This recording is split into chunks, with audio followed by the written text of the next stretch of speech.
말씀 함께 보겠습니다. 로마서 12장 1절로 2절 말씀 가지고 믿는 자들의 삶이라는 제목의 설교해 주시겠는데요, 우리 본문 함께 읽겠습니다. 시작.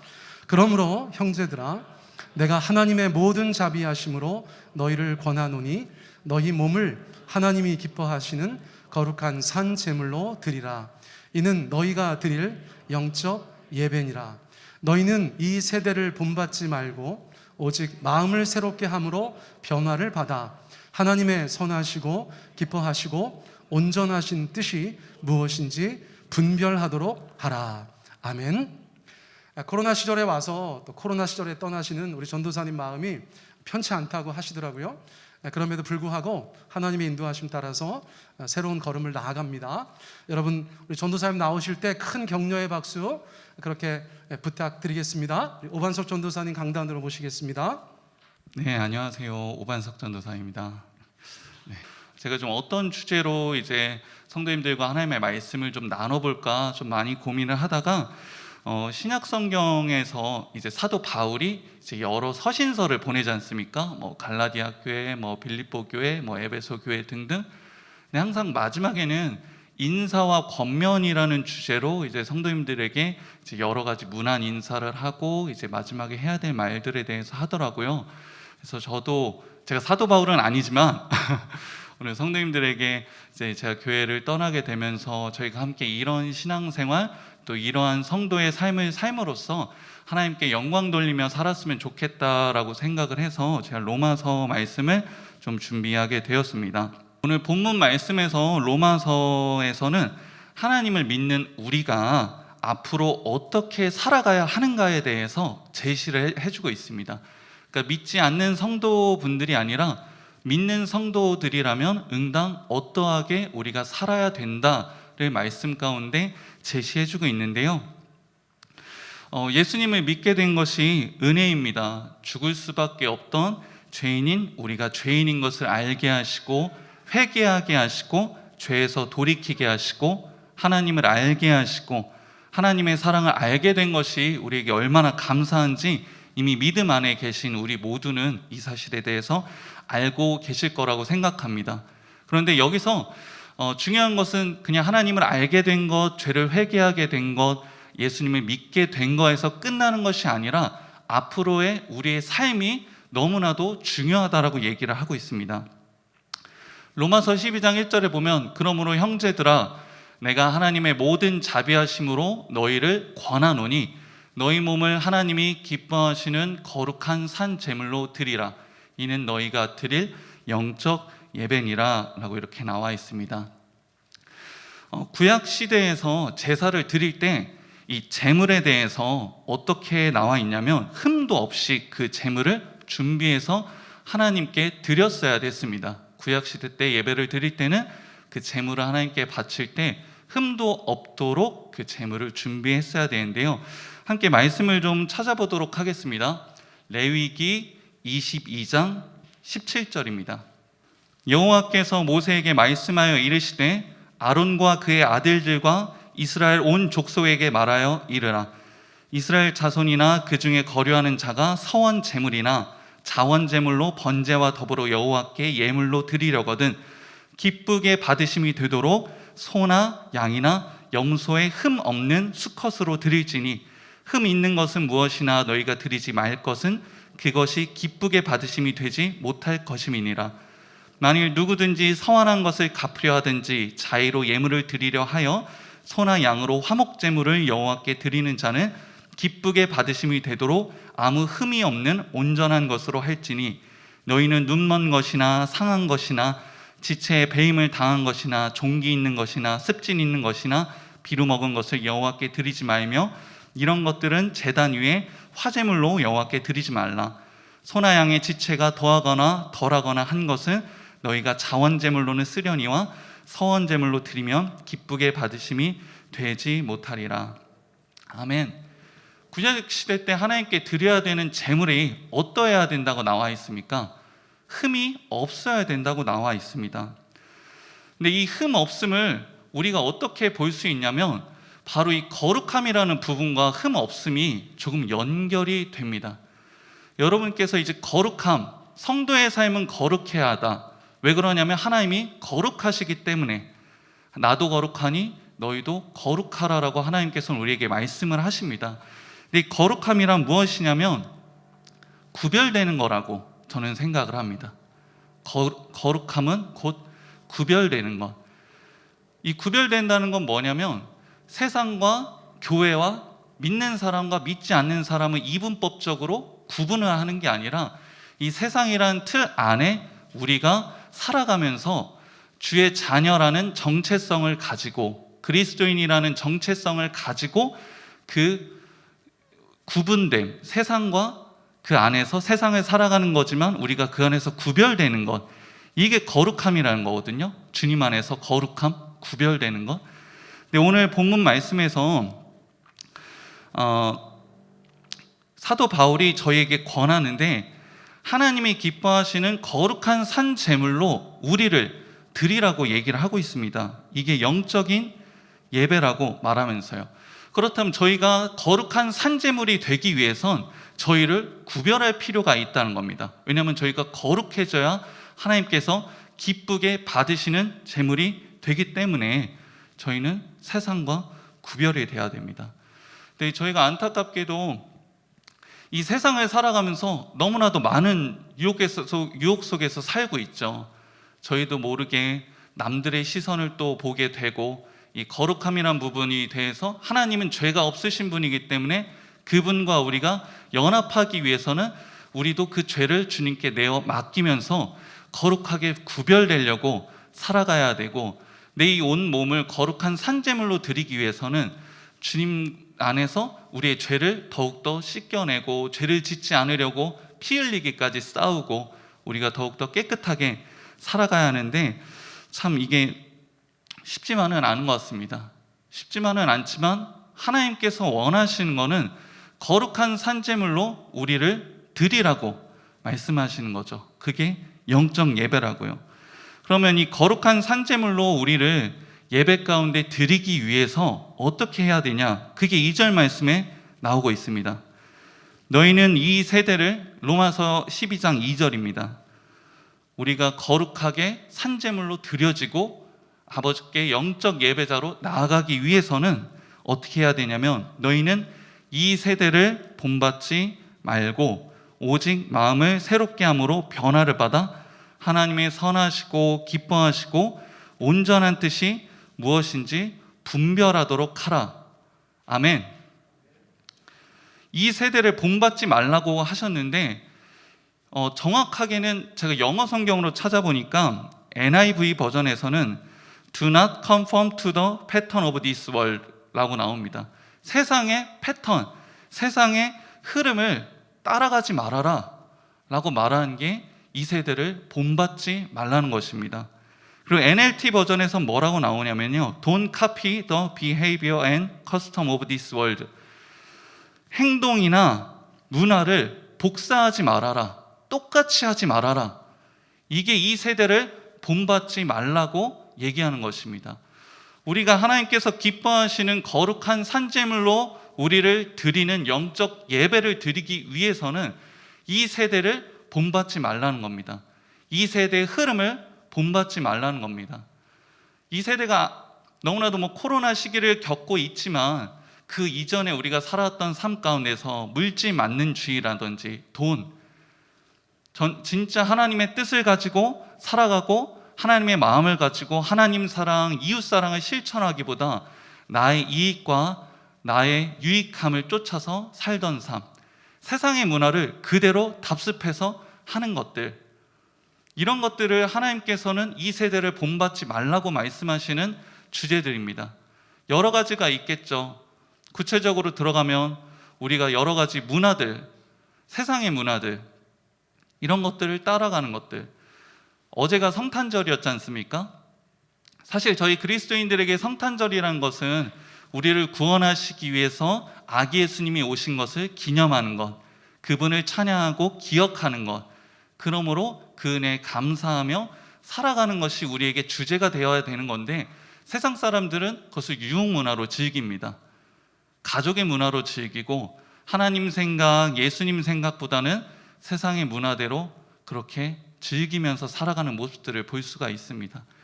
근데 이 세대를 본받지 말고라는 것에서 그들의 행동과 그들의 문화를 그대로 복사하지 말아라. 그 패턴들을 따라가지 말아라. 그것이 구별된다는 것입니다. 영적으로. 저희도 참 조심해야 될 부분이 많은 것 같습니다. 이 문화라는 부분들이 너무나도 자연스럽게 우리 가운데 들어와서 이 정도는 괜찮겠지라고 우리를 변질시키고 변화시키는 많은 부분들이 있습니다. 근데 하나님께서 우리가 영적으로 거룩한 산제물로 우리 몸을 드리기 위해서는 세상과 구별되는 부분들이 있어야 되는데 그것이 이 세대를 본받지 말라고 하는 것입니다. 그리고 오직 마음을 새롭게 함으로 변화를 받아, 이 부분이 중요한 것이 마음을 새롭게 하는 것. 이 마음을 새롭게 하기 위해서는 우리의 결단도 필요하지만 이 마음이 우리에게 들어오는 것, 그래서 변화를 받는 것, 영어로 보면 수동태로 나오더라고요. 이 부분이 내가 능동적으로 변화를 한 게 아니라 하나님께서 우리를 변화시키신 줄로 믿습니다. 아멘. 우리가 이 세대를 본받지 않고 마음을 새롭게 하는 것은 우리의 힘으로, 우리의 방법으로는 변화를 시킬 수가 없고 변화가 될 수가 없다는 겁니다. 우리가 이 세상 가운데 분별되고 구별되기 위해서는 하나님께서 우리의 마음을 만져주시고 우리를 변화시켜 주셔서 우리가 마음을 새롭게 해서 이 세대의 흐름을 본받지 말고 따르지 말고 하나님의 선하시고 기뻐하시고 온전하신 뜻이 무엇인지 분별하도록 살아가는 삶이 우리 성도들이 거룩한 산제물로 우리를 드리고 하나님께서 원하시는 뜻대로 살아가야 되는 줄로 믿습니다. 아멘. 이 분별함에 있어서 이제 저도 월요일부터 금요일까지는 이제 직장을 다니는데 이제 직장 생활을 하다 보면 제가 예수님을 믿는 사람인데도 까먹고 그냥 일 처리들을 하거나 그냥 지나갈 때들이 있더라고요. 그냥 회사에서 이렇게 하라니까 그런 흐름대로 쭉쭉쭉.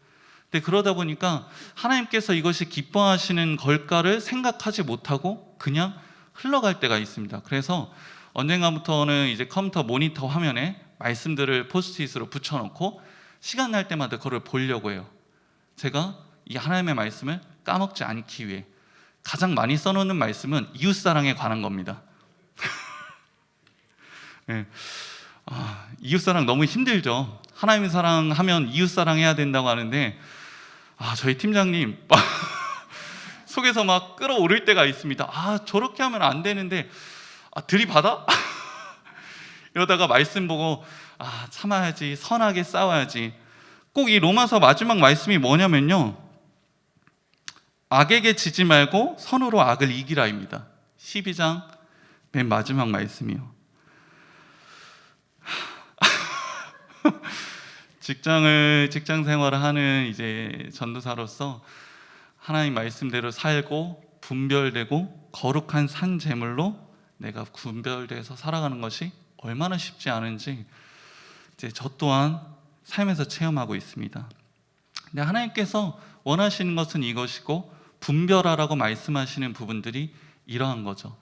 저도 솔직히 일하다 보고 또 영업부서에서 일하다 보면 어떠한 것 하나로 내가 조금 더 이득을 취할 수 있는 구조나 그런 방법들이 있더라고요. 저만 그런 거 아니죠? 네, 다들 일하시다 보면은 남한테 조금 줄 거를 더 안 주게 되고 내가 취하면 내가 조금 이득되긴 하는데 어떻게 보면 또 정직하지는 않은 부분들이 있어요. 속이는 부분들이 있고. 근데 그럴 때면 늘 기도하게 됩니다. 주님, 저도 진짜 다른 사람들 다 이렇게 조금씩 본인 인센티브 가져가는데 이거 너무 정직한 거 아닙니까? 저는 이렇게 생각할 때들이 있는데 오늘 로마서 12장 3절에 내게 주신 은혜로 말미암아, 사도 바울이 말하는 부분입니다. 내게 주신 은혜로 말미암아 너희 각 사람에게 말한다. 마땅히 생각할 그 이상의 생각을 품지 말고 라고 나오는데요, 이 부분이 조금 의아하지만 영어 성경으로 보게 되면 어떻게 나와 있냐면요, 이 마땅히 생각할 그 이상의 생각을 품지 말아라 라는 부분이 영어 성경에서 조금 더 자세하게 나오는데 뭐라면 당신이 진짜보다 더 낫다고 생각하지 말아라. 또 이제 NIV 버전에서는 너희 자신을 마땅하게 괜찮다라고 생각하지 말아라. 그리고 킹 제임스 버전이란 영어 성경에서 보면 이게 가장 무섭게 해석이 됐는데요. 자기 자신을 생각 이상으로 높이 평가하지 말아라 라고 나와 있습니다. 그러니까 나는 이 세대를 본받지 말고 말씀을 써놓고 그렇게 살아가면서 나는 그래도 주의 뜻에 따라가는 크리스찬이야, 기독교인이고, 내가 그래도 저 사람보단 조금 더 정직해, 나는 하나님 뜻대로 살고 있어라는 그 착각 가운데 하나님께서 말씀하시는 거는 마땅히 생각할 그 이상의 생각을 품지 마. 네가 조금 더 나은 사람이라는 생각을 하지 말아라. 네가 조금 더 좋은 평가를 받고 네 생각보다 너는 믿음 안에서 살고 있는 사람이라고 착각하지 말아라. 오직 하나님께서 각 사람에게 나누어 주신 믿음의 분량대로 지혜롭게 행동하라라고 말씀하고 계십니다.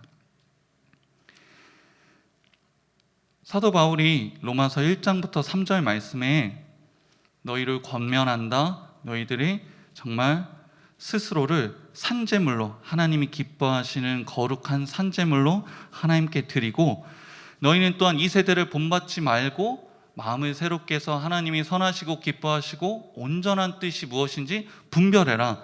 그리고 니들이 생각보다 더 나은 사람이라는 착각을 하지 말아라. 오직 하나님께서 나누어 주신 믿음의 분량대로 살라고 우리 기독교인들에게, 우리 예수님을 믿는 사람들에게 주의시키고 권면하고 말씀하고 계신 부분들을 볼 수가 있습니다.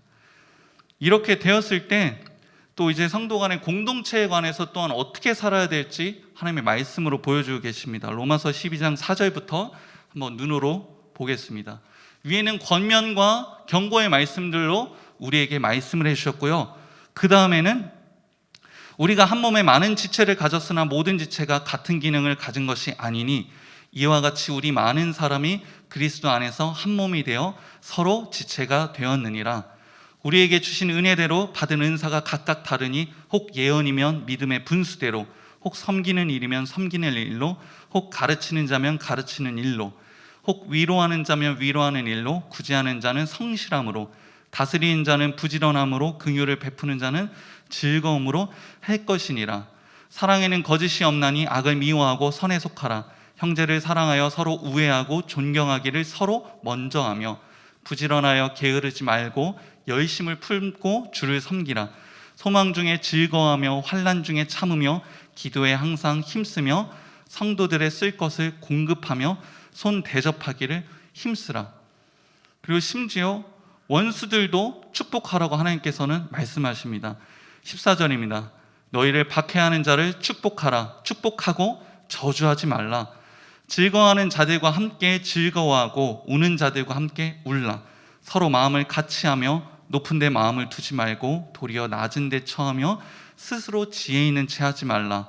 아무에게도 악으로 갚지 말고 모든 사람 앞에서 선한 일을 도모하라.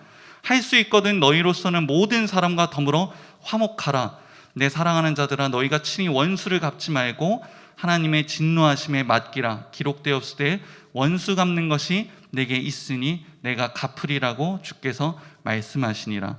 내 원수가 줄이거든 먹이고 목마르거든 마시게 하라. 그리함으로 내가 숯불을 그 머리에 쌓아 놓으리라. 악에게 지지 말고 선으로 악을 이기라. 아멘. 하나님께서 원하시는 삶이 얼마나 좁은 문인지 우리가 말씀을 통해서 깨닫습니다. 거룩한 산재물로 흠이 없고 거룩하게 구별되고, 우리가 죄 가운데서 멀어지려는 그 피 터지는 싸움들, 가만히 생각해보면 너무나도 죄 짓는 것을 당연하게 생각하는 우리의 모습 가운데 우리는 온전히 주님 앞에 회개하고 나아가기를 소망합니다.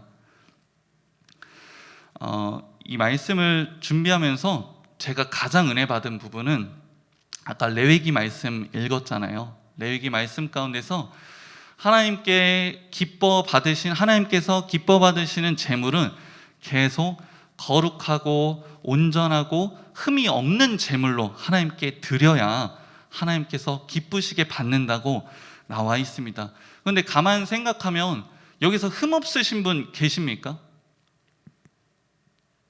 아무도 없으실 겁니다. 주님 앞에서는 너무나도 죽을 수밖에 없는 죄인이고, 하나님 앞에 말씀에 비춰 보았을 때 한 번도 주님께 온전하게 살아본 적이 아무도, 저를 포함해서 아무도 없을 것입니다. 근데 제가 레위기 말씀을 보다가 가장 은혜 받은 부분이, 계속 레위기 22장 17절부터 22절까지는 흠 없는 제물을 드려야 된다라고 계속해서 나오는데, 23절에 소나 양의 지체가 더하거나 덜한 거나 한 것은 너희가 자원제물로 쓰려니와 라는 부분이 있습니다. 그러니까 하나님께서는 계속 말씀하셨어요. 레위기에서 거룩하고 니네들이 구별하고 이렇게 가장 깨끗한 것으로 이렇게 하는데, 항상 흠이 없는 제물이 아니라 소나 양의 지체가 더하거나 덜한 것이 있다는 거예요. 그러니까 조금 장애가 있거나 그 제물에 문제가 있는 것들을 드릴 수도 있는데, 어떤 때 드려야 하냐면 자원제물로 쓸 때만 그 제물을 드릴 수가 있다고요. 자원제물을 한자로 하면 낙헌제입니다. 이 낙헌제는 무언가 하나님과 무언가 일이 있을 때, 뭐 속죄제, 속건제 이런 것들은 조건이 있어서 하나님께 드리는 제물인데, 낙헌제라는 것은 아무런 일이 없어도 내가 기쁨으로 드릴 수 있는 제물을 말하는데요. 이 낙헌제를 드릴 때는 소나 양의 장애나 문제가 있더라도 드릴 수 있다라는 겁니다. 근데 이 부분에서 제가 가장 은혜 받던 것은 무엇이냐면, 저희가 거룩한 산제물로 하나님께 드려서 하나님이 기뻐 받으시는 예배를 해야 하고, 그것이 영적 예배라고 하는데, 저희가 그렇게 거룩하게 매번 구별되지 못하고 아픔들이 있고 상처가 있고 주님 앞에 온전하지 못한, 하나님 보시기에 장애가 있는 그런 제물 드릴 수도 있다는 생각이 들더라고요. 하나님 보시기에. 근데 낙헌제로 하나님께 그냥 무언가 조건이 아니라 무슨 일이 있어서가 아니라 기쁨으로 제물을 드릴 때는, 낙헌제를 드릴 때는 몸이 문제가 있는 제물이라도 하나님께서 받으신다는 거, 이 부분이 저한테는 너무나도 은혜로 다가왔습니다. 우리가 상처가 있고 죄가 있고 하나님 보시기에 온전하지 못한 제물일지라도 예수 그리스도께서 우리를 위해 피 흘리시고 우리의 상처를 씻기시고 우리의 몸이 불편한 부분들을 치료하시고 우리가 온전하게 되도록 바꾸어 주신 그 은혜가 있다는 것, 혹은 온전치 못하더라도 하나님께서는 우리를 감싸 안으시고 우리를 주의 자녀라고 불러주시고 내가 너를 용서했다, 아들이라고 불러주시는 그 은혜가 있다는 것, 그 낙헌제로 우리가 주님께 드릴 때 하나님께서는 기쁨으로도 받으신다는 겁니다. 우리가 하나님 보시기에 너무나도 연약하고 부족한 자녀들이지만 우리가 기쁨으로 우리를 거룩한 산제물로 하나님께 내어드리고 이 세대를 본받지 않고 분별하면서 살려고 할 때 하나님께서는 그런 마음들을 부어주시고 우리를 싸매시고 우리를 치유하시고 기쁨으로 드리는 낙헌 제물이 되도록 하나님께서는 우리를 바꾸어 주실 줄로 믿습니다. 아멘. 우리가 내년 2022년을 살아갈 때는 하나님께 분별되고 낙헌제로서 기쁨으로 주님께 우리의 몸을 산제사로 드리는 그런 영적 예배를 드리는 우리 베다니 교회 성도님들과 저와 모든 주님의 길을 따라가는 자녀들 되기를 간절히 소망합니다.